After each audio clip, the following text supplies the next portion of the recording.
요즘에 우리가 살아가는 사회를 허기 사회라고 진단을 합니다.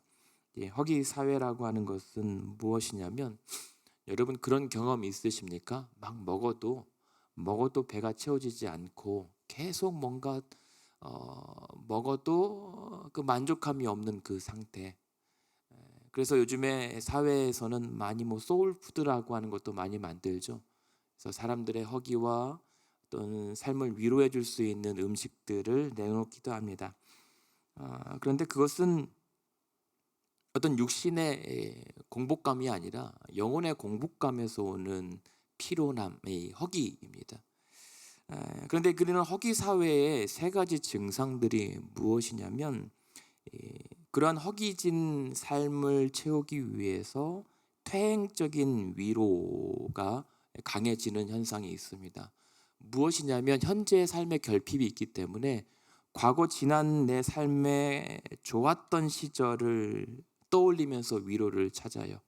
과거에 매여 삽니다. 현재의 답답하고 앞날의 불투명 때문에 그냥 옛날이 좋았지라고 하는 것으로 위로를 받게 되는 증상들입니다. 그리고 두 번째는 나르시시즘이 강조가 돼요. 아무도 나를 챙겨주지 않으다 보니까는 자기애에 대한 과잉 증상이 일어난 겁니다. 자신, 나의 만족. 그래서 그러다가 심지어는 그 인어공주 컴플렉스라 같은 게 있습니다. 인어공주 컴플렉스는 우리가 인어공주 동화에 나오는 그 인어공주처럼 자기가 거품처럼 사라져가는 줄도 모르고 끊임없이 자신을 꾸미고 또 뭔가 이상형을 모방해 나가는 증상들이 좀 두드러진다라고 해요. 그래서 외모, 재물, 취미, 건강 여러 가지 상황들로 내 허기진 삶을 채워가려고 합니다. 그러나 그럼에도 불구하고 채워지지 않으니 점점 불행해지는 것은 피할 길이 없는 거죠. 그리고 그러다 보니까 과거에 집착하고 나에 대한 이 자기애가 과잉되면서 어떤 성향으로 이어지냐면 공격적인 성향으로 이어집니다. 배타적이죠. 그래서 남들에 대해서 배타적이고 또 공격적이고 분노가 두드러지는 현상들이 바로 이 허기 사회에 나오는 증상들. 근데 이런 모든 사회 증상들을 보면 여러 가지 이 원인들을 찾아볼 수 있겠지만 우리는 그 원인을 잘 알 수도 있을 것 같습니다. 뭐냐면 그것은 우리의 육체와 삶이 허기진 것이 아니라 우리의 영혼이 목마르고 궁핍하기 때문인 겁니다.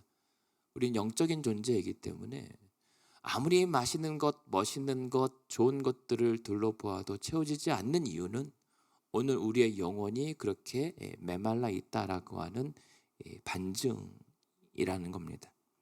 그런데 오늘 그러한 상황을 그리고 그러한 인생을 우리가 또 살아가야 되는데 어쩌면 우리가 그러한 허기진 영혼을 채울 수 있는 해답을 오늘 하나님 말씀이 우리에게 보여주십니다.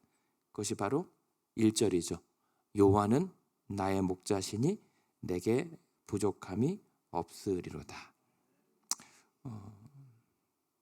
고달픈 여러분의 인생 그리고 피곤한 여러분의 오늘 하루에 여호와께서 우리의 목자가 되심으로 여러분의 부족함이 채워지고 만족함이 주어지는 아침 되기를 제가 아니라 주님의 이름으로 축원합니다. 그래야 우리가 살잖아요. 그리고 아무리 교회를 다니고 신앙생활을 오래 해도 여호와께서 나의 목자 되심을 경험하지 못하면 교회가 혹은 성도가 목사가 아니면 나의 사역과 나의 직분이 만족함을 가져다 주지는 못합니다. 오늘 기도하면서 다시 잃어버렸던 나의 목자 대신 여호와를 나의 주인님으로 나의 목자장으로 모시는 은혜 있기를 소망합니다. 그런데 여러분 내가 오늘도 그러한 여호와께서 나의 목자 되시는지를 알 수 있는 게 무엇이겠습니까? 그거죠. 정말 오늘 나는 부족함이 없는가? 그런데 오늘 하나님 말씀이 거짓도 아닌데 여러분 정말 그러십니까? 부족함 없으십니까? 눈 뜨자마자 여러분은 결핍을 느끼지 않습니까? 뭔가 물을 마셔야 되는 건 당연하지만 커피 한 잔이 들어가야 내가 하루가 시작될 것 같고, 이제 날이 조금만 더 밝으면 이것도 있어야 되고 저것도 있어야 될 것 같은데 정말 부족함이 없으십니까? 어떻게 하면 정말 이 말씀대로 오늘 하루를 살아갈 수 있을 것인가? 우리가 이러한 모든 상황에서 기도하면서 회복해야 될 한 서너 가지의 은혜가 있다면, 하나님이 나의 목자 되시는 것을 어떻게 하면 우리가 경험할 수 있을까? 아니, 어떻게 그 하나님을 알 수 있을까? 생각해 보면요, 첫 번째, 그 하나님은 우리를 목자 되신다라고 하는 것은 첫 번째, 하나님이 오늘도 나를 돌보신다는 사실을 믿는 겁니다. 하나님은 돌보시는 분입니다. 그게 2절이잖아요. 2절에 보면 무엇입니까? 그가 나를 푸른 풀밭에 누이시며 쉴만한 물가로 인도하시는도다. 하나님께서는 우리를 푸른 초장으로 인도하여 누여주신대요. 그런데 어디를 둘러봐도 푸른 초장이 어디 있단 말입니까? 누울 때라고는 찾아볼 수 없고 앉아있기도 힘든 내 버거운 인생에 대체 우리를 누이실 만한 푸른 초장이 대체 어디 있는지 답답할 때가 있습니다. 근데 이 푸른 불밭 혹은 푸른 초장이라고 하는 것은 우리는 모르는 것이에요.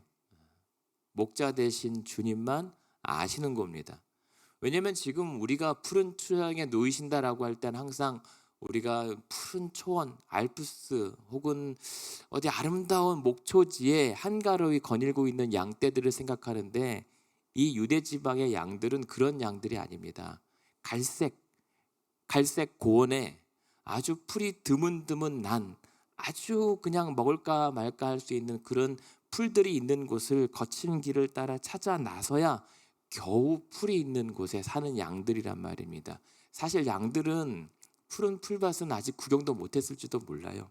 무슨 말이냐면 이 유대 땅에는요, 이 1년에 길어야 고작 2, 3개월 정도만 푸른 풀이 나는 데예요. 그래서 목자들은 이 푸른 풀을 먹기 위해서 거친 갈색길 산 골짜기를 건너가야 겨우 양들을 먹일 수가 있는 겁니다. 그러니까 이 말은 푸른 초장은 오직 주님만이 알고 계시고 주께서 우리를 끌고 가셔야만 먹을 수 있는 곳입니다. 그리고 거기에서 양들을 누이신다고 하잖아요. 근데 이 양들이 아주 대단한 고집쟁이들입니다. 누우라고 해도 절대 눕지 않습니다. 왜냐하면 정말 고집이 세기 때문에 이 양들은 언제 누울 수 있냐면 자신들이 안전하다라고 판단될 때, 그리고 배가 부를 때에 눕습니다. 그러니까 목자들은 이 양들을 누이려면 그 풀들을 충분히 뜯어 먹일 수 있도록 배불리 먹인 다음에 동시에 안전을 지켜줘야만이 양들은 기가 막히게 그걸 알고 누울 수 있는 겁니다. 결국 푸른 초장은 우리에게 있지 않고 이 목자에게 달려있다는 사실이에요. 그런 다음에 2절에 보면 쉴만한 물가로 인도하신다라고 하잖아요. 우리 실망시키지 않는 이 양들은요, 목이 마르면 떼거지로 막 목마르다라고 물가에 가서 마시지 않습니다. 떠다 먹여줘야 됩니다, 이 양들은. 그러니까 흐르는 물은 양이 절대로 먹지 않는데요.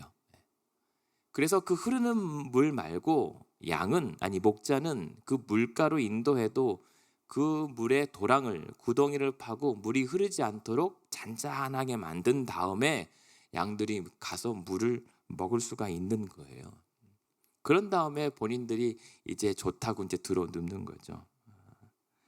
그러니까 목마르면 목마르다고 울고, 배고프면 배고프다고 울고, 조금 시간이 남으면 양들이요 순하지 않습니다. 고집이 세기 때문에 온순해 보이지만 자기들이 시간만 틈만 나면 싸우기 바쁜 짐승들이 바로 양들입니다. 그러니까 배부르면 이제 남는 게 시간이기 때문에 자기들끼리 들이받는 것이 고작인 이 양들을 목자가 끝까지 돌보고 인도하셔야만이 그들에게 부족함이 없다는 사실이에요. 어떻게 보면 조금 비슷한 모습들을 주변에서 보지 않습니까? 어쩌면 우리 삶도 마찬가지예요. 온통 갈색 투성이잖아요. 목마르고 고단한 인생을 살아갑니다. 그래서 오늘도 잠깐이라도 쉴 수 있는 푸른 풀밭을 찾아서 사실은 살아가는 짧은 인생인데, 그때마다 우리는 풀이 아니 우리가 먹지 못할 이 독초를 우리가 씹어내면서 우리의 영혼의 허기를 채우려고 하는데, 우리에게 그 만족함이 있지 않다는 사실을 깨닫는 것이 중요합니다. 그리고 여호와께서 나의 목자가 되어주셔서 그렇게 갈색진 나의 인생임에도 불구하고 그분이 오늘도 나의 삶을 인도하셔서 녹색의 은혜를 경험하게 하신다는 사실을 믿는다는 것. 하나님은 우리의 필요에 따라 채워주시지 않고요, 우리의 필요를 하나님의 뜻에 따라 채워주시는 분인 것 같습니다. 그런 하나님을 믿고 따라가 보는 것이 양들의 본분이고, 그 이후의 일은 하나님께서 책임져 주실 것입니다. 그렇게 오늘도 돌보시고 인도하실 하나님을 믿어보게 해달라고 기도했으면 좋겠습니다. 그렇게 살아왔던 인생들 아니십니까? 어느새 우리가 배가 부르고 목이 조금 채워지니까 이제는 내 고집대로 한번 살아보겠노라고 또 으르렁 대다가 또 피곤한 인생을 맞이하는 건 또 혹시 아닌가? 두 번째는 그럼에도 불구하고 그 하나님께서 3절에 보면 우리를 회복하고 계시다라고 하는 사실을 알려줍니다. 3절에 보면 그 목자 되신 하나님께서 내 영혼을 소생시켜 주시고 자기의 이름을 걸고 우리를 의의 길로 인도하신다라고 말씀합니다. 이 아침에 우리 모든 자들의 영혼이 그렇게 소생되어지기를 소망합니다. 우리의 영혼이 정말 주님의 손에 이끌려서 회복되기를 원합니다. 이 소생시켜지다라고 하는 이 말은 뭔가 갑자기 기분 좋아지는 게 아니에요. 원래 제 기능을 찾게 되는 겁니다. 내 영혼이 원래의 기능을 회복하는 것을 영혼이 소생하는 거예요. 우리의 영혼의 기능이 무엇입니까?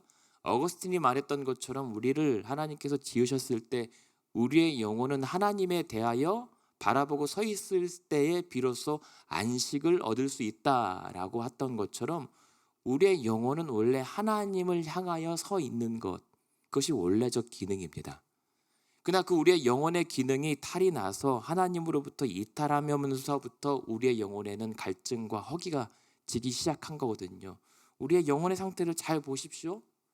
간밤에도 지난날에도 얼마나 많은 유튜브를 받고 얼마나 많은 세상의 즐거움과 먹거리와 맛거리를 채워보았습니까? 허기진 거죠. 채워지지 않죠. 그래서 잠깐만 유튜브 틀면 몇 시간이고 금방 지나가지만 왜 그렇게 많이 됩니까? 채워지지 않기 때문에 빨려 들어가는 거예요. 그것을 우리는 중독이라고 하는 겁니다. 그러니까 우리의 영혼이 계속 허기진 상태로 있다라고 하는 것을 되돌리는 것은 오직 하나님을 향하여 우리의 영혼이 바로 서 있을 때 우리의 영혼이 소생되어지는 겁니다. 그래서 우리의 이 영혼을 소생시킨다라고 하는 것은 이 양떼들이 이탈했던 길로 다시 돌아오는 겁니다. 이탈했던 길에서 다시 원래 가야 될 길로 돌아오는 상태입니다. 그런데 그것도 우리가 못하는 겁니다. 내 영혼을 소생시키시고 라고 하는 것은 우리가 못하고 목자 되신 여호와께서 나의 영혼을 그렇게 회복시켜 주셔야 된다라고 하는 거죠. 오늘 우리가 기도해야 합니다. 우리의 영혼을 소생시켜 주시옵소서. 나의 영혼을 고쳐 주시옵소서. 몸은 죽어도 영혼이 죽어서는 안 됩니다. 하지만 영혼만 중요하고 그래서 육신은 껍데기라고 생각하면 이단입니다. 대신 우리의 영혼이 우리 각자의 육신을 살아가게 해야 합니다. 나의 육신이 나의 영혼을 끌고 가게 되면 병들어요. 그러나 궁핍해도 아파도 나의 영혼이 깨어 있는 것이 부요한 육신이지만 영혼이 죽어가는 것보다 훨씬 낫습니다. 비교할 수 없죠. 그러니까 무슨 말이냐면 오늘 우리가 하루 삶을 살아갈 때 우리의 육신의 삶이 우리의 영혼을 끌고 갈 것이 아니라 우리의 깨어있는 영혼이 여러분의 삶을 지배하고 주도할 수 있도록 해야 된다는 거예요. 그랬을 때는 하나님의 인도하심에 따라가는 것이 우리의 영혼이 깨어나는 것입니다. 그러니까 뇌 근육이 있다고 하잖아요. 그러니까 내 근육에 근손실이 당하지 않기 위해서 하나님의 말씀을 공급받고 기도하고 또 찬양하며 경건에 힘쓰고 거룩에 힘쓰는 것이 그런 겁니다.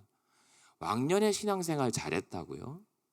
왕년에 어떤 직분을 받고 내가 대단한 하나님의 일을 했다고요? 중요하지 않습니다. 결국은 건강에 자신감을 잃고 세월이 흐르면 육체도 보장할 수 없는 것처럼 영혼은 말할 것도 없습니다. 오히려 우리의 영혼이 더욱더 치명적일 수가 있습니다. 그래서 그 영혼의 근손실을 막기 위해서는 여전히 하나님을 나의 유일한 목자 되심을 붙잡기 위해서 그 목자 되신 여호와께서 공급하시는 푸른 풀과 그 실만한 그 물가로 인도하시는 인도하심의 끝까지 쫓아가 봐야 되는 거거든요. 여러분, 우리 기도할 때 우리의 영혼이 소생될 때 구하게 되는 것은 마치 그런 거죠. 많은 지킬 만한 것 중에서 우리의 마음을 단단히 지켜서 이 마음에서 우러나오는 생명의 근원이 우리의 영혼의 배를 불릴 수 있는 그런 은혜가 있어야 합니다. 오늘 여러분의 영혼을 그렇게 만져주셔서 소생시키시고 그랬을 때 우리의 영혼이 깨어서 주님의 인도를 따라갈 수 있는 그 자각이 회복될 때 그제서야 보이는 게 무엇입니까? 바로 자기의 이름을 위하여 인도하시는 의의 길, 살 길로 인도하신다는 거예요.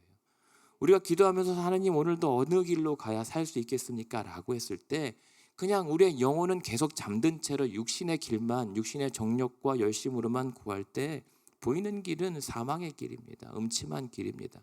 그냥 우리의 영혼이 소생함을 받았을 때 오늘도 자신의 이름을 걸고 자신의 명예를 걸고 양떼들을 지키고 어떻게든 살 길로 인도하시는 주의 길을 분별할 수가 있습니다. 세상의 목자들은 양을 끌고 가서는 결국은 먹이고 살찌워서 도살장으로 끌고 가요. 그러나 우리의 목자 대신 하나님께서는 자신의 이익을 위함이 아니라 그 양들의 생명 자체를 보호하기 위해서 인도하신단 말입니다. 그렇다면 그 하나님이 나의 목자 되심을 믿는다면 비록 내가 원하는 길이 아닐지라도 마침내 그 의의 길 너머에서는 나를 살게 하시는 구원의 여정이 있다라고 하는 것을 믿게 될 거예요. 여러분, 우리는 오늘도 요즘처럼 손님이 부쩍 드물어진 가게나 사업체를 마주합니다. 거래가 뜸해진 여러 가지 실적이나 고용도 불안하고 웃음도 잃어버린 가정이 있고 관계가 끊겨져 버린 여러 가지 피곤한 일상을 마주하는데 그럼에도 불구하고 그러한 상황에 절망하고 주저앉기보다는 그러한 골짜기를 지나 하나님은 나의 목자심으로 반드시 나의 살 길로 인도하실 것을 끝까지 믿고 그렇게 나를 인도하고 계시는 줄로 믿고 여러분들을 그냥 이대로 내버려 죽게 두지는 않으실 것을 믿는 아침이길 원합니다. 왜냐하면 하나님도 자존심이 있으시거든요. 우리를 인도하시는 것은 그리고 우리를 인도하여 살려내시는 것은 우리를 위함도 있지만 사실은 그 전에 하나님 자신을 위함입니다. 하나님은 스스로를 위하여 일하시는 분이고 자신의 영광을 스스로 회복하시는 분이세요. 근데 하나님은 놀랍죠. 자신의 영광을 회복하는 것이 자신이 이렇다라고 보이는 것이 아니라 우리를 인도하여 구원해내는 것이 자기 영광을 취하시는 거래요. 그래서 오늘 3절에 보면 우리의 영혼을 소생시키는데 어디까지요? 자기 이름을 위하여. 하나님의 하나님 되심을 나타내시기 위하여서라도 우리를 그냥 내버려 두실 수가 없는 분입니다. 그게 하나님께서 우리에게 하신 약속이에요. 그러니까 하나님 믿어보시라니까요. 끝까지 한번 따라가 보자니까요. 그러면 세 번째 하나님은 뭘요? 우리를 보호하신다는 겁니다. 그것이 4절 말씀이에요. 내가 사망의 음침한 골짜기로 다닐지라도 해를 두려워하지 않을 것은 주께서 나와 함께 하시기 때문이고 그때마다 주의 지팡이와 막대기로 나를 안위하여 주신다. 안심시켜 주시고 위로하여 주신다라고 하는 거예요. 이 안위하다라고 하는 것은 그겁니다. 양들이 놀라고 무서워했을 때 이 목자들이 쉬 하면서 양들을 다독거리는 것, 혹은 무서워하는 아기가 그 놀란 아기를 다독거리면서 보채일 때 안아서 다독거리는 것이 바로 안위하심이고, 그것이 바로 하나님께서 저와 여러분에게 오늘 행하시는 위로와 보호하심이라는 말씀. 오늘 기도하면서 그 하나님의 품에 안겨서 하나님의 다독거림을 느꼈으면 좋겠습니다. 살아계신 주의 손길이요. 그런데 그러려면 한 가지 우리가 각오하고 하나님 앞에 결단해야 되는 여정이 있습니다. 4절에 내가 사망의 음침한 골짜기를 다녀야 할지라도, 머스트입니다. 쉴만한 물가로 가기 위해선 주님께서 그러한 가파른 골짜기를 우리를 끌고 인도하셔야 하지만, 그렇다면 우리도 그 주께서 이끄시는 사망의 음침한 골짜기라도 믿고 따라가야 합니다. 거기를 지나야 쉼이 있기 때문입니다. 근데 양들은요, 답답한 동물인 게 발도 빠르진 않아요. 그다음에 발톱도 없는데, 게다가 노안인지 뭔지 모르겠는데 앞도 잘 못 봐요. 잘하는 거 하나는 귀가 밝아요. 그래서 앞이 깜깜하고 사망의 음침한 골짜기라고 하면 재빠르게 그 위험을 자각하는데 어디로 갈지 몰라요. 그래서 앞서지도 못하고 도망가기 바쁜 이 참 한심한 양들을 보면, 그래서 항상 양들을 인도하는 목자는 항상 양들의 앞에 서죠. 앞서갔을 때 그 앞에서 내는 소리를 따라서 양들이 그 음성을 듣고 따라가는 게 양떼들입니다. 그러니까 사망의 음침한 골짜기를 가야 할 때 누가 앞장서죠? 목자가 그 사망의 음침한 골짜기를 먼저 앞에서 헤치고 가야 된단 말입니다. 그것이 설령 죽음의 골짜기라도 가장 먼저 죽음에 직면하는 사람은 목자예요. 우리만 힘들다고, 우리만 못 살겠다고 하는 게 아니라, 그럴 때 이미 목자는 이미 자신의 목숨을 걸었단 말입니다. 그분이 바로 우리가 믿는 하나님. 그러니까 그럴 때마다 내가 죽을 것 같아서 두려워할 수도 있지만, 그러나 내 죽음의 공포 앞서서 주께서 내 사망의 공포를, 두려움을 이미 물리치고 계시다는 사실을 믿고 따라갈 수밖에 없어요. 우리는 이렇게 죽나 저렇게 죽나 똑같은 운명이거든요. 그러나 4절에 보면 그럴 때라도 두려워하지 않을 이유, 유일한 이유는 무엇입니까? 그 순간에도 주님께서 나와 함께 계심을 믿기 때문에. 간혹 잠이 오지 않고 여러 가지 두려운 상황에 외롭고 처절한 상황일지라도 결국 우리를 위로해 주실 분은 하나님 한 분이십니다.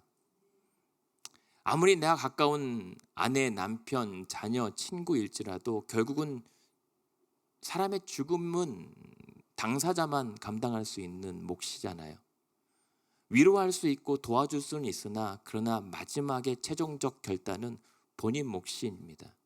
근데 그 본인 혼자만 철저히 고립된 그 상황에서 그럼에도 불구하고 유일하게 여러분의 영혼을 책임져 줄 수 있는 유일한 분이 바로 하나님, 우리의 목자 되신 분이라는 사실에 오히려 안심할 수 있는 아침 되기를 원합니다. 지금도 주께서 여러분과 함께 하십니다.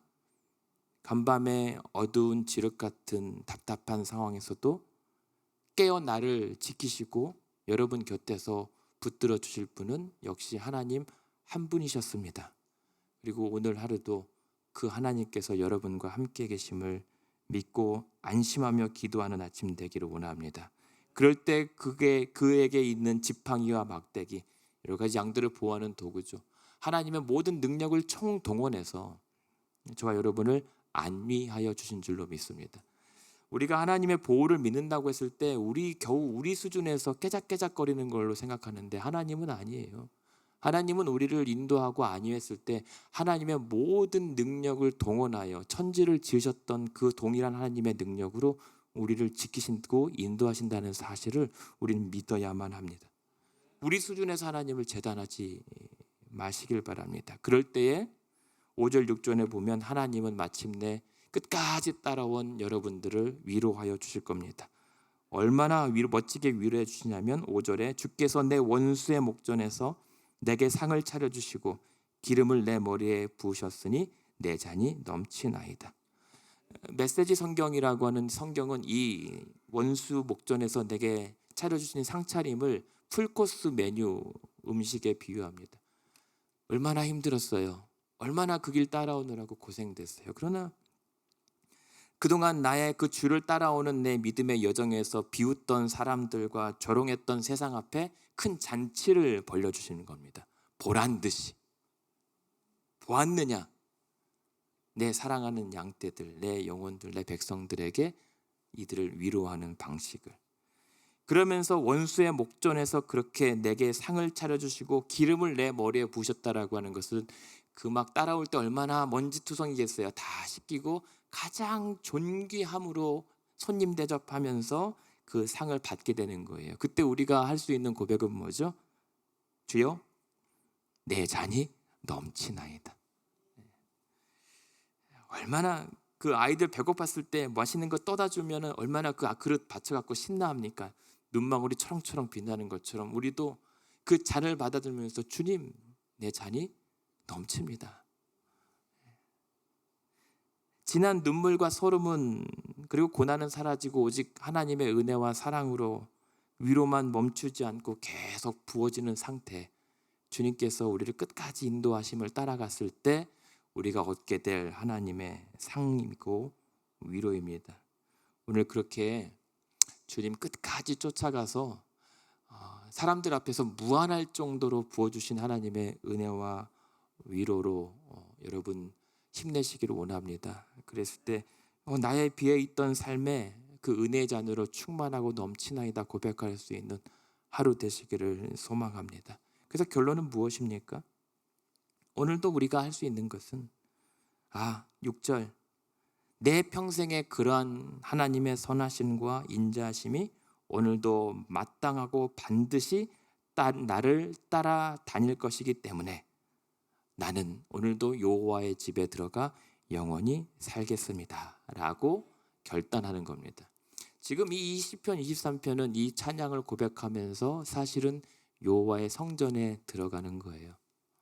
내가 이러한 은혜가 있기에 오늘도 주의 집에 나아가 하나님의 임재 가운데 거하겠습니다.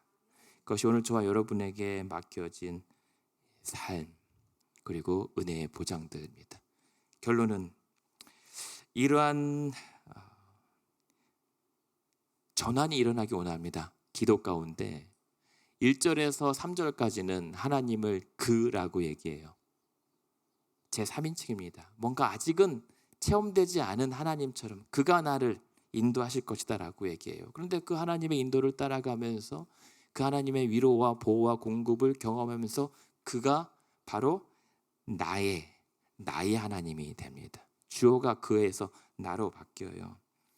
그러한 자신 앞에 서 계신 나의 하나님의 은혜, 나의 목자 되신 하나님, 여러분 앞에 여러분의 길을 계속 이끌고 계시는 그 길잡이 되신 주님을 오늘도 쫓아가는 하루 되시기를 원합니다. 그리고 그 시편 23편의 목자가 결국 저와 여러분에게 있어서는 바로 살아계신 예수 그리스도이심을 믿으십시오. 그래서 요한복음에도 예수님께서 무엇이라고 약속합니까? 나는 너희의 선한 목자라. 나는 내 양을 안다. 그리고 내 양들은 나를 안다. 그 주님을 아신다면 어디 끝까지 쫓아가실 때 오늘도 여러분들 절대 버려두지 아니하시고 오히려 우리보다 앞서 사망의 음침한 골짜기에서 이미 십자가에 자신을 내어주심으로 생명을 걸고 우리를 구원하신 주님의 이름이 여러분들을 안위하시기를 주님의 이름으로 축원합니다.